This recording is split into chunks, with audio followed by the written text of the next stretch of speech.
jadi keselamatanlah bagi Ibrahim.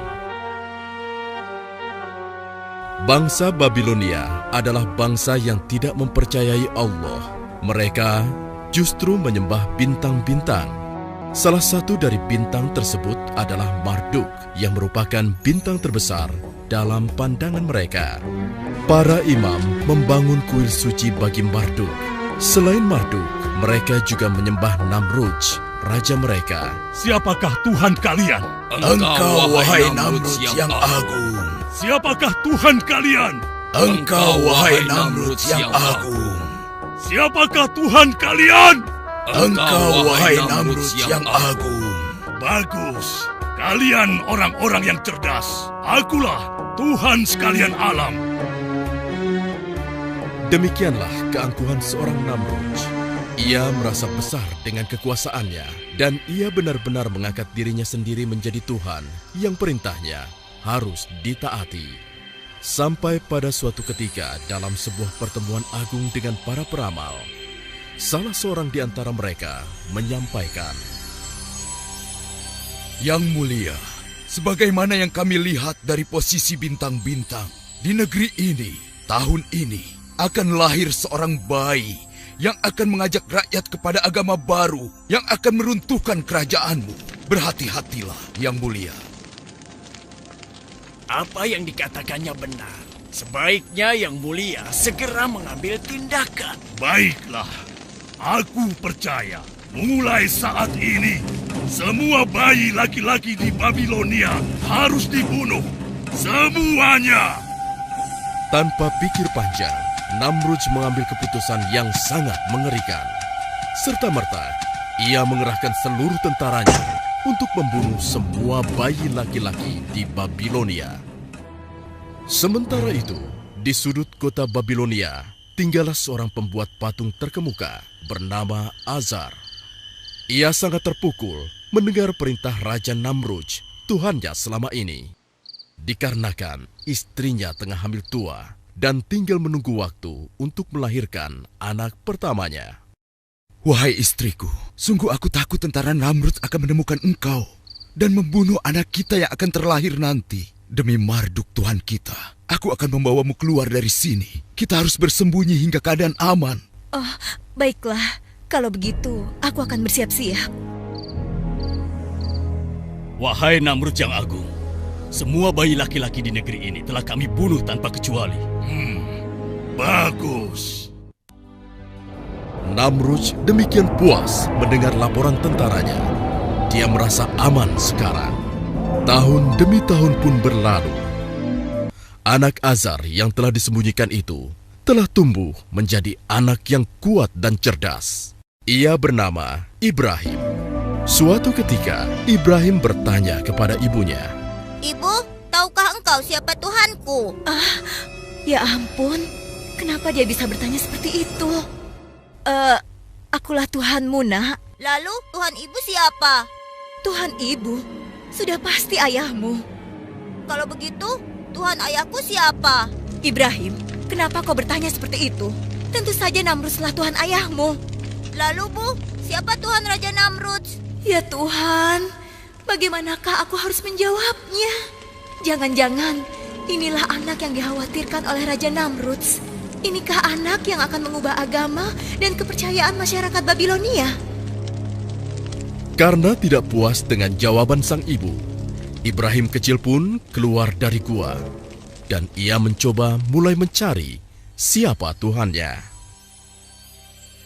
Malam pun datang. Saat itu bulan purnama bercahaya menerangi malam. Wow, inilah rupanya Tuhanku. Ibrahim kecil sangat kagum dengan bulan purnama itu. Sekali lagi ia yakin itulah Tuhannya. Tetapi tatkala pagi menjelang, Kenapa dia menghilang? Kemana sinarnya tadi? Dia pasti bukan Tuhan. Wow, ini pasti Tuhanku. Indah sekali. Besar dan sangat terang. Pasti dia kuat sekali. tetapi Malam pun datang. Pasti dia juga bukan Tuhan. Tuhan tidak mungkin pergi. Demikianlah, Ibrahim kecil merenung dari hari ke hari. Ia mencari siapa Tuhannya. Ia telah mengamati semua yang ada di alam ini, sampai akhirnya ia menyimpulkan bahwa Tuhannya adalah Tuhan yang menciptakan alam semesta. Dialah Allah yang Esa.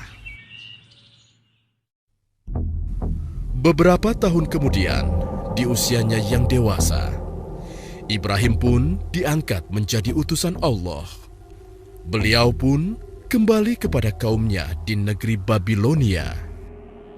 Beliau pun memenuhi tugasnya menyeru manusia kembali kepada Allah.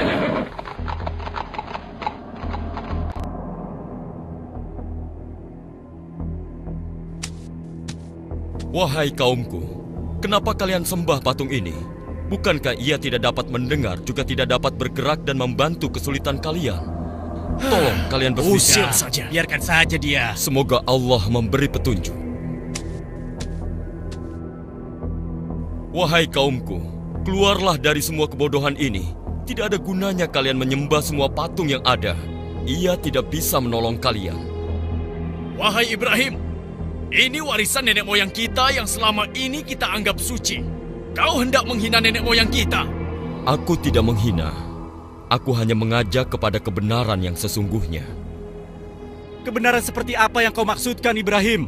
Sembahlah oleh kalian Allah yang Esa yang menciptakan kita, batu-batu itu, dan alam semesta ini. Celaka engkau Ibrahim. Engkau ingin mengganti Tuhan kita selama ini dengan Tuhanmu yang baru. Lalu akan engkau apakan Tuhan-Tuhan ini? Mereka hanya batu belaka. Kalian harus menghancurkannya. Benar-benar gila kau Ibrahim. Engkau ingin menghancurkannya. Terkutuk engkau. Marduk akan menghukummu. Aku tidak takut. Aku berlindung kepada Allah, karena dialah yang harus kita takuti. Aku ingin mengetuk hati kalian. Bukalah hati kalian. Hai Ibrahim, kau tidak lebih suci daripada kami. Hentikan ocehanmu. Aku tidak akan berhenti menyeru kalian kepada kebenaran. Dengarkan dan renungi kata-kataku. Tinggalkanlah patung-patung tidak berguna itu. Omong kosong. Jika engkau terus menghina Tuhan kami akan menghajarmu, wahai Ibrahim. Semoga Allah mengampuni dan memberi petunjuk kepada kalian. Demikianlah, Nabi Ibrahim terus berdakwah tak kenal lelah, menyeru kaumnya agar meninggalkan patung-patung itu dan menyembah hanya kepada Allah saja. Namun, sebagian besar dari kaumnya mengingkari hingga suatu ketika. Nah, inilah saat yang tepat. Kuil ini sedang tidak dijaga. Seluruh penduduk tengah sibuk berpesta. Akan aku hancurkan patung-patung ini agar kaumku sadar bahwa patung-patung ini tidak memiliki daya sedikitpun. Semoga kesesatan ini sirna dari negeri Babylon.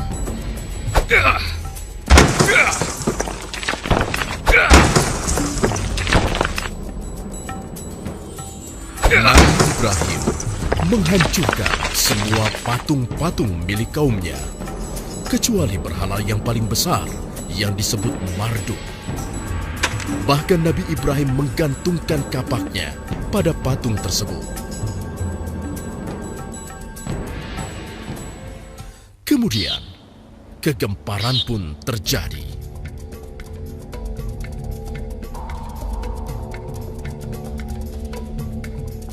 Apa yang telah terjadi di sini?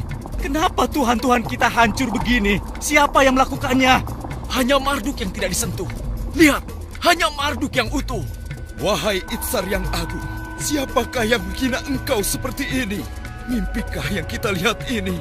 Celakalah kita semua. Siapa yang melakukan ini? Jangan-jangan Ibrahim.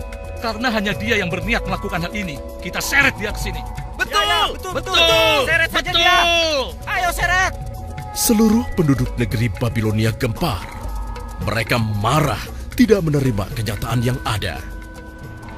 Dan mereka sepakat kemarahan itu harus ditumpahkan. Hei Ibrahim, Pasti engkau yang telah melakukan ini semua. Mengaku sajalah. Mengapa kau tuduh aku? Mengapa tidak yang lain? Jangan mengelak kau Ibrahim. Hanya kau yang memiliki niatan seperti itu. Apakah kalian sudah menanyakan pada sosok yang memegang kapak? Kau sudah gila. Mana bisa dia berbicara? Apalagi bergerak menghancurkan patung yang lain. Nah, apabila mereka tidak dapat bergerak, apalagi menolong dirinya sendiri, mengapa kalian masih menyembahnya? Jangan ceramahi kami, Ibrahim. Aku hanya ingin menyadarkan kalian, menyelamatkan kalian dari dosa dan kesesatan ini. Tidakkah kalian menyadarinya? Para pendeta dan penduduk tidak dapat membantah ucapan Nabi Ibrahim. Namun, kesesatan sudah merasuki mereka. Bukannya tersadar, mereka malah menjebloskan Nabi Ibrahim ke dalam penjara. Wahai Ibrahim, aku harap kau menyukai tempat ini. Kau seharusnya belajar untuk tidak bermain-main dengan Tuhan kami. Sekarang berjalan dan bergeraklah. Raja Namrud akan memberikan hadiah kepadamu. Kaukah yang telah membawa agama baru dan Tuhan baru? Kaukah yang telah menghina rakyat Babilonia dan juga para tuhannya? Apakah kau juga yang telah meragukan kekuasaan dan ketuhananku? Jawab! Aku hanyalah seorang utusan Allah, dan aku hanya menyeru kepada kebenaran yang diperintah oleh Tuhanku. Siapa Tuhanmu? Sehebat apa dia? Katakan! Tuhanku, dialah yang menghidupkan dan mematikan. Hanya itu? Aku pun dapat melakukannya. Pengawal, berikan aku 2 orang sekarang juga. Siap! Ini mereka yang mulia. Bunuh yang di sebelah kananmu. Ampuni hamba. Sekarang, biarkan yang satunya pergi.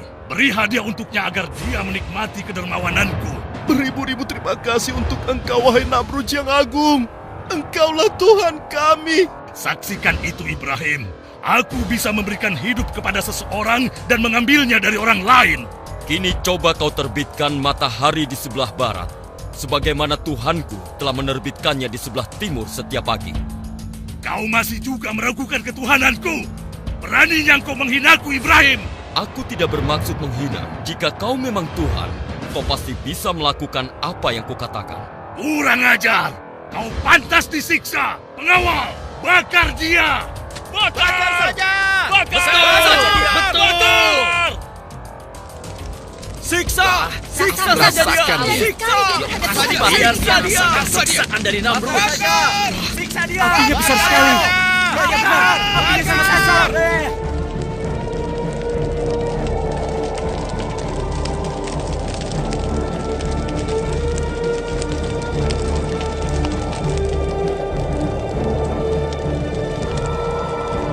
Ya Allah, aku berserah diri kepadamu. Engkaulah pelindungku di dunia dan di akhirat.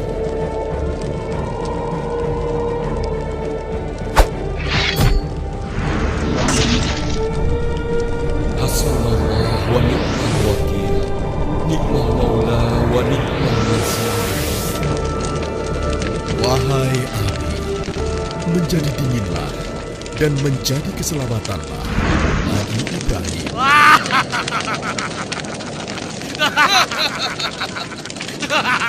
Rasakan siksaan Namrud.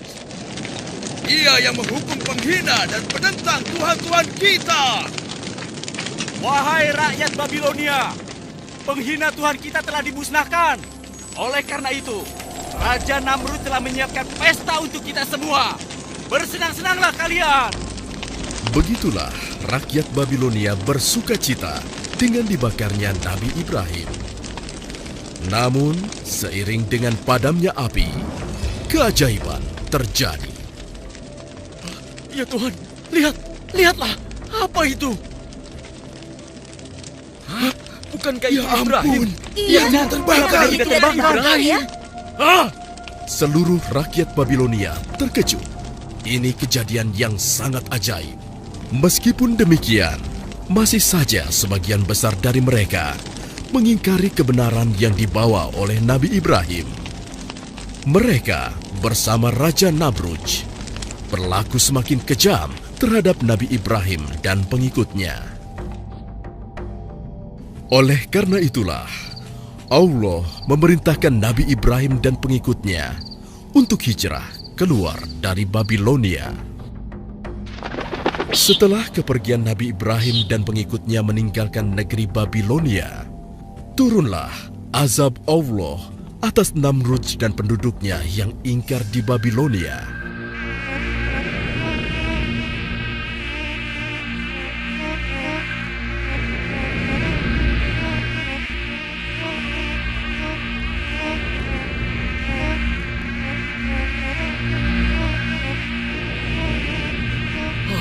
Ini datang dari mana ini? Kurang ajar. Pengawal, tutup semua pintu. Jauhkan binatang ini dariku. Cepat, tutup semua pintu.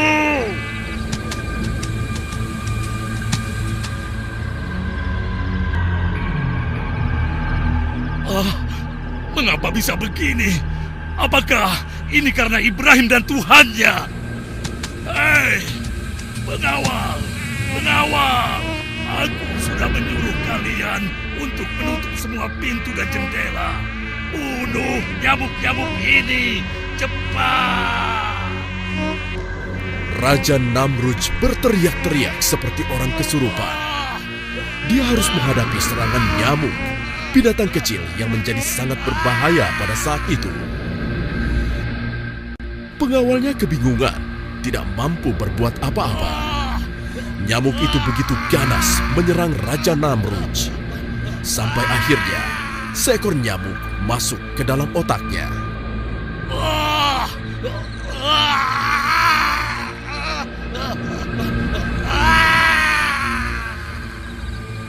Demikianlah Raja Namrudz yang congkak dan sombong mati dengan cara yang mengenaskan. Seekor nyamuk dengan izin Allah Subhanahu wa Ta'ala masuk ke dalam otaknya dan mengakhiri hidupnya yang penuh dengan dosa. Semoga Allah Subhanahu wa Ta'ala melindungi kita dari perilaku yang serupa dengan Raja Namrudz.